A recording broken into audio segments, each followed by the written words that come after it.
ఓ heroine తనను ప్రేమించమంటూ వెంట పడుతున్నట్టు కలగంటూ కలవరిస్తున్న అప్పారావు చెంపపై లాగిపెట్టి కొట్టింది సరోజ.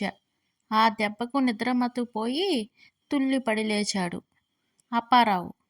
ఎందుకంత గట్టిగా కొట్టావు? సరోజ: అయ్యో, మిమ్మల్ని కావాలని కొట్టలేదండి. మీ చెంపపై దోమ వాలింది. నేను తప్ప మీ రక్తం ఎవరు తాగినా నేను తట్టుకోలేనండి.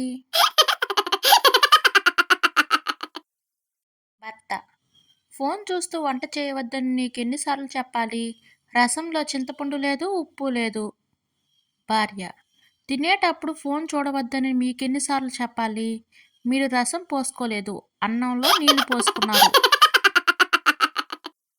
భార్య: ఏమండి, మీరు ఆఫీస్లో ఉన్నారా? భర్త: ఆ, అవును, ఇంతకీ ఏం జరిగింది?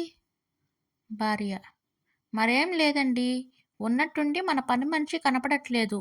మీరు ఆఫీస్లో ఉన్నారో లేరో అని తెలుసుకుందామని ఫోన్ చేశాను.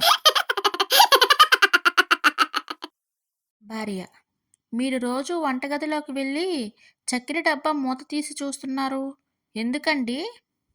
భర్త: షుగర్ లెవెల్స్ రెగ్యులర్గా చెక్ చేసుకోమని డాక్టర్ చెప్పాడు కదే, అందుకు. తల్లి: నెత్తిన జుట్టు అంతలా పెరిగింది, కాస్త ట్రిమ్ చేయించుకోరా. కొడుకు: అబ్బా, ఇది లేటెస్ట్ ఫ్యాషన్ అమ్మా. తల్లి: నీ ఫ్యాషన్ తగలెట్ట. ఇవాళ చెల్లి పెళ్లి చూపులకు వచ్చిన అబ్బాయికి నువ్వు నచ్చావంట్రా దరిద్రుడా.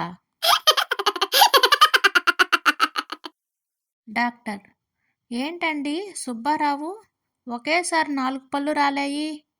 సుబ్బారావు: నా భార్య చేసిన జంతికలు తిని. డాక్టర్: వద్దనొచ్చుగా. సుబ్బారావు: తిన్నాక 1, వద్దన్నాక 3 రాలాయి సార్.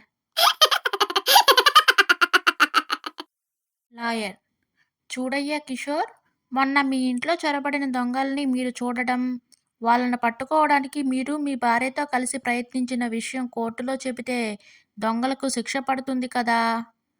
కిషోర్: మీరు చెప్పింది నిజమే సార్, ఆ సంగతి నాకు తెలుసు. కానీ ఆ రోజు మా ఇంట్లో ఉన్నది నా గర్ల్ ఫ్రెండ్ అని మా ఆవిడకి తెలిస్తే నన్ను ఉతికి ఆరేస్తుంది సార్.